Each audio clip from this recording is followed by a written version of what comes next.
Actuellement dabaran filɛ mɔgɔ Mali kɔnɔ Mali ko kan an ka foli kanu bɛ aw bɛɛ. An b'a fɔ k'aw bisimila a ka dɔn kibaru kɛnɛ kan. Bakurubaw filɛ. Dr Mahamadou Konate kɛra M5 RFP Mali kura comité stratégique ɲɛmaa kura ye. An bɛna walawali kɛ aw ye nin dɔgɔkun kibaru in kɔnɔ. Dɔgɔkun min kɛrɛnkɛrɛnlen don kiriko ta kan o tago filanan kɛra janvier kalo tile 8 ka taa bila tile 13 a bɛ walawalali sɔrɔ nin dɔgɔkun kibaru in kɔnɔ. Aw bisimila okura aw dɔn kibaru kɛnɛ kan ina fɔ an tun y'a fɔ cogo min na bakurubaw la ka kɛ ni dɔgɔkun min kɛrɛnkɛrɛnlen don kiriko ta gunakun kan Mamudu Kasoge n'ale Mali kiriko minisiri ale ye nin baara ninnu bɛɛ kolobo karili kɛ n'o kɛra maaba caman ɲɛna dɔgɔkun kelen kɔnɔ baara caman bolodara ɲinan ta bila hukumu min kɔnɔ o de ye ka baara kura caman boloda yasa kiri ka kɛ bɛɛ ta ye ani k'a lakile Daminatu Kote tun bɛ Actuel Media tɔgɔ la an ka jɛ an k'ale ka sɔrɔliw lajɛ. Kadamre tenendo janvier kalo tile 8 ka taa bila sibiri don janvier kalo tile 13 san 2024 semaine de la justice baaraw tago filananw nun donna ministre fɛ mun ka baara ɲɛsinnen don kiiri bunakun ma ɲina u ye baabu mun ta o de kɛra des réformes innovantes pour une justice efficace et crédible ye ni o ye ka fɛn bɛɛ bila sen kan yaasa kiiri bunakun bɛ sinsin ani ka don ba la. Je voudrais à l'entame de mon propos m'acquitter d'un devoir au nom de l'institution judiciaire, des acteurs de la justice et de l'ensemble de mon département. C'est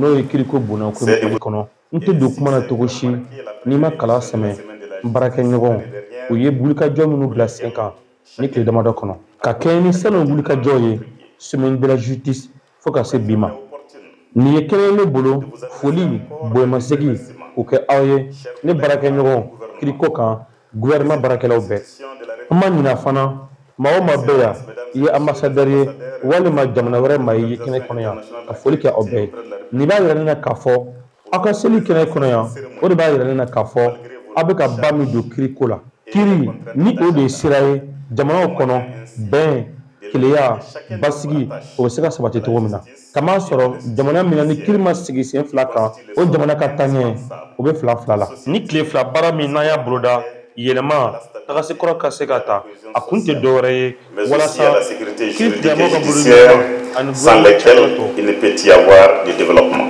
O hukumu kɔnɔna na ministère de la justice ka secrétaire général u b'u ka nin kɛnɛ in sigikun fɔ an ye. La semaine de la justice a été instituée suivant décision du 10 octobre de monsieur le ministre de la justice et des droits de l'homme min tala octobre kalo tile 10 san 2022 a kunba dɔ ye walasa maaw tɛ kiri bunako minnu dɔn bɔ ka se ka kɛ o kalama kunnafoli jɛlen kiriko a n'a sariyaw maaw ka se k'o fana dɔn ani danayabaliya min bɛ sariya bɛ bolo maa minnu kan ani minnu bɛ sariya ta walasa ka se ka semaine de la justice k'o kɛ don kɛrɛnkɛrɛnlen ye semaine de la justice hakilina ta la ministre fɛ min bɛ kɛ yɔrɔ ye maaw bɛ se ka faamuyaba sɔrɔ u ka baara bolodalenw la walasa fasodenw ka danaya ta ka da u ka kiiritigilamaw kan kiriko ministre ɲɛmaa baara fɔlɔ min kun bolodala semaine de la justice kɔnɔ aw fɛ salon o ye jigifa di an ma o y'a yɛrɛ na k'a fɔ i ka wulikajɔ kiriko kan jigisigi jigifa danaya kodɔn kiriko la malidenw b'o sɔrɔ walasa fasodenw u ka miirinataw u sɔnna u ma sɔn ka kɛ bilasirali ye kiriko kan. De rapprocher davantage la justice des justiciables tout en permettant aux citoyens de participer à l'amélioration du service public de la justice par des critiques et des suggestions constructives. Kakeli de kɛnɛ belebeleba in sigili ye chef de mission ICAP Sahel Mali ale bɛ a ka nisɔndiya yira.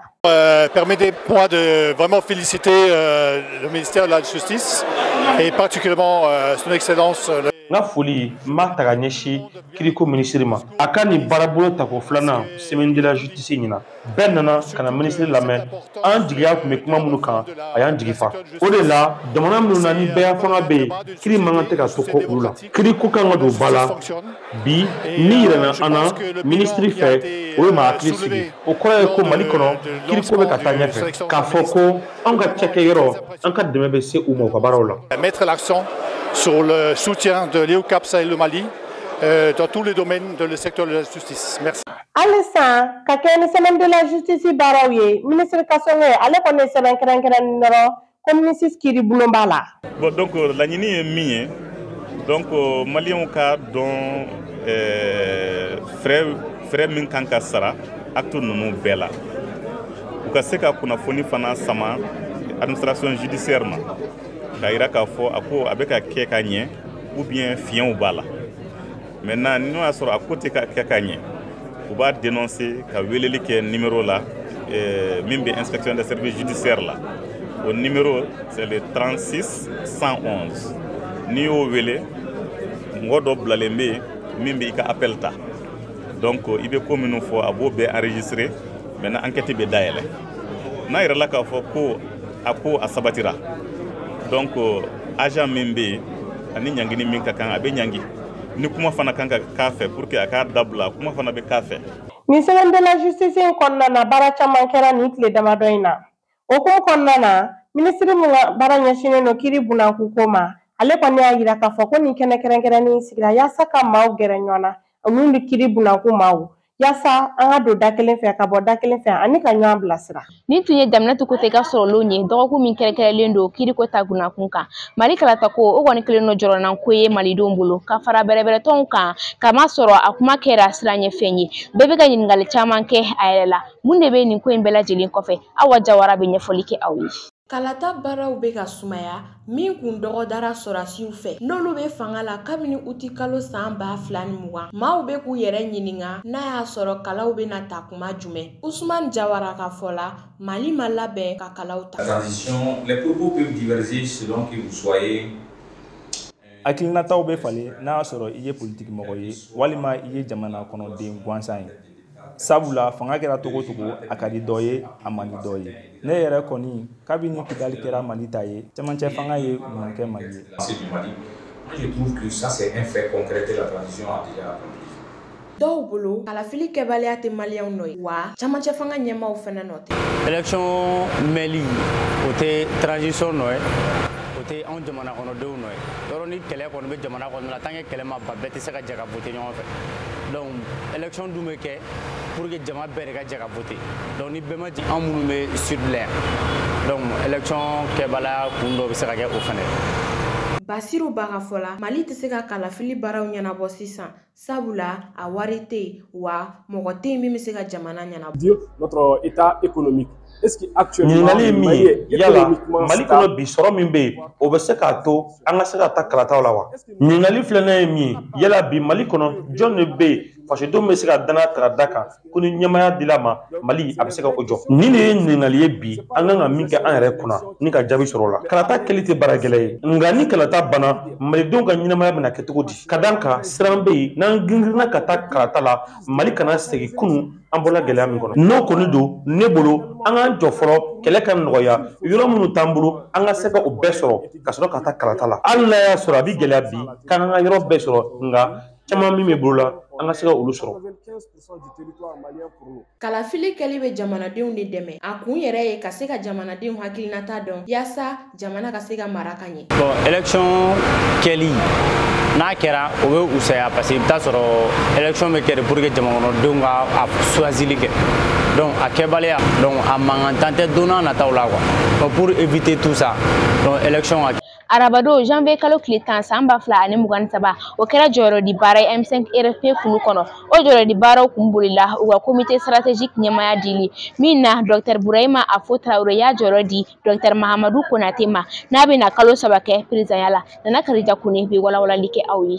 Je suis convaincu que c'est cette vision qui nous a tous animés. Arabadon, janvier kalo tile 10 san 2024 jɛkulu M5 RFP Malikura maaw ye jɔyɔrɔ falen bila sen kan ni o kɛra Dr Burahima Afo Traoré ale ni Dr Mahamadou Konate ni ale kun bɛ Ensemble Mali la n'a bɛ fɔ o ma ko EMA ni jɔyɔrɔ falen kɛra Banangabugu la kɛrɛnkɛrɛnnenya la Moteba Jabala la M5 RFP ɲɛmaya bɛ maa minnu bolo olu ye baaraw kolobɔ kari ni ka tila ka hakililajigin fana kɛ wagati tɛmɛnenw na o baaraw fana kɛra ɲɛmaakɔrɔ fɛ. D'abord un double signe. Le premier c'est meni ko bila minɛ fila kɔnɔ o fɔlɔ k'an ka jɛkulu sinsin kosɛbɛ jɛkulu yɛrɛ sigilen don ni tilayɔrɔ 5 ye a tilayɔrɔ fɔlɔ o ye comité stratégique ye n'o bɛ jɛkulu koɲɛ ɲɛnabɔ a filanan denmisɛnninw ka kulu sabanan musow ka tɔn naaninan an ka marabolo fo ka taga se a 5nan ni o ye Mali yɛrɛ kɔ kan ni bɛɛ lajɛlen kun de ka jɛkulu sinsin walasa an sɛnɛw ka kɛ fan bɛɛ.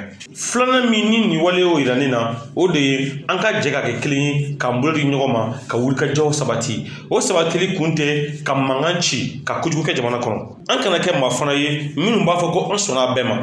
An ye jɛkulu ye ni ko kɛla jamana kɔnɔ min n'an ka miirinaw tɛ kelen ye an tɛ siran k'o fɔ. Ninnu de ye miirina ye miirina min depuis wagati min jɛkulu n'an y'an sigi sen kan wulikajɔ fɔlɔ kɛla ka wuli ka se fanga tigilamɔgɔw ma walasa bolodi ɲɔgɔn na ka se ka tɛmɛ an n'u ni ɲɔgɔn cɛ wagati min an bɛ fɛ k'an hakilinataw tilan an n'u ni ɲɔgɔn cɛ. Le raviver, le consolider. Kalo damadɔ ɲɛmaaya kɔfɛ Dr Burama Afo Traoré ale ka lahalayaw ye jumɛn ye a kɛtɔ ka jɔyɔrɔ di ɲɛma kura ma. Je suis comblé. Nisɔndiyala n na wasala bi jɔrɔ min bɛ n bolo k'o kalifa n bara ɲɔgɔn ma n'o ye Dr Mamadu Konate ye. Nin ye kɛnɛ ye n bolo bi min ni n bɛ foli ta ka lase an ka tɔnden bɛɛ lajɛlen ma dugu ma fo sanfɛ. Maa ma farala ne kan ɲɛmɔgɔya kun bɛ n bolo sanga min kɔnɔ k'an dɛmɛ baaraw la n bɛ foli ta ka lase a bɛɛ lajɛlen ma. N dalen a la wa sigasi t'a la k'a fɔ ko Dr Mamadu Konate bi ni ɲɛmɔgɔya de l'ale ma ko jɛkulu in a bɛ n'a se k'a ka taga ɲɛ na. En le connaissant, avec son patriotisme, il le fera mieux que moi. Jɛkulu ɲɛma kura ale ye nin waleya ɲuman in ye cogo di yaasa danaya min dara kan a ka se k'u bɔ a sira fɛ. Donc ne b'a a kunbɛn vraiment ni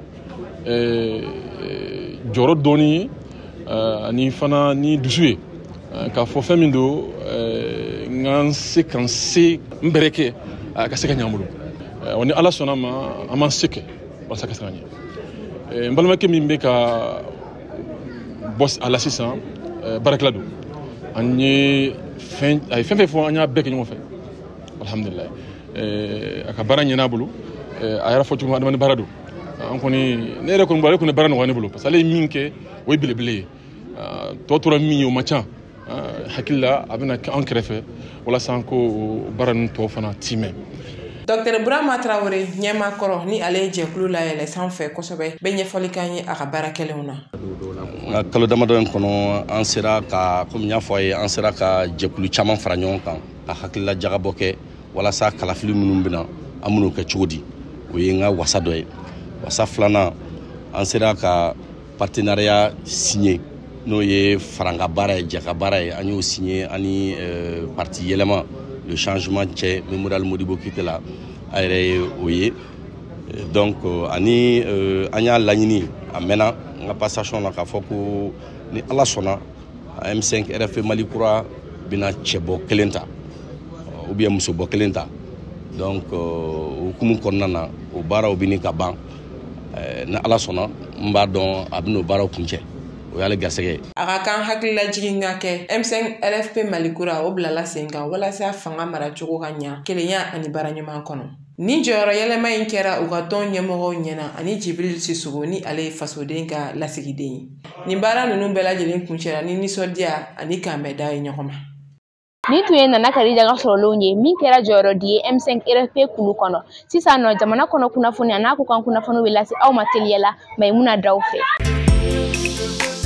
Sani an ka samatasɛgɛw ka taa Côte d'Ivoire kaw fɛ yen kan na u ni camancɛ fanga ɲɛmaa ye ɲɔgɔn ye alamisadon janvier kalo tile 11 san 2024 u ka nin ɲɔgɔn ye kɔni sen fɛ camancɛ fanga ɲɛmaa ye an ka jɔnjɔn ta k'a di ntolancilaw ɲɛmaa ma ni o ye Amadi Traoré ni kɛnɛ kofɔlen kan an ka jamana maaba caman kun bɛ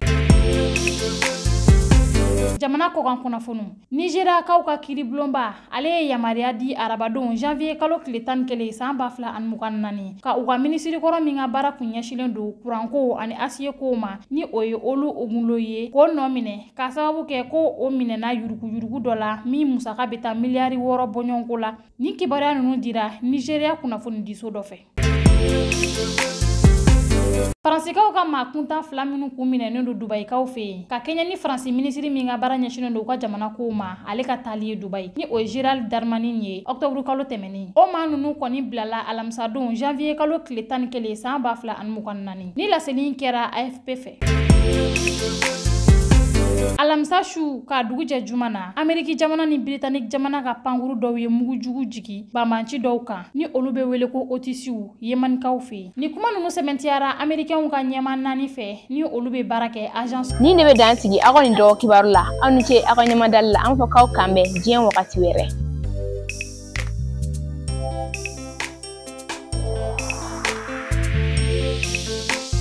CJT vous a été présenté par ESG, École supérieure de gestion. ESG, École supérieure de gestion, le CNAM INTEC, spécialisé dans la formation des métiers de la comptabilité et de la gestion d'entreprise. Nous sommes à Badialan 2, immeuble ex-cinéma ABC. Parce que nous croyons au grand potentiel humain, parce que nous incarnons la performance, parce que l'autonomisation et le perfectionnement de l'édite constituent notre objectif. Rejoignez-nous, Université Bazo, la performance par excellence. OTS est là pour tous vos besoins en matériel électronique et électroménager. Sistra Technologies est une société de prestation de services et de commerce, évoluant dans le domaine des nouvelles technologies de l'information et de la communication, la fourniture de matériels biomédicaux, la bioinformatique. La prestigieuse Université d'excellence est UTG, première université qui offre la formation robotique et électronique révolutionnée au Mali. Et UTG, 80% de pratique et 20% de théorie. Elle oriente surtout les jeunes vers l'entrepreneuriat, ce qui fait que 70% de ses étudiants deviennent des entrepreneurs.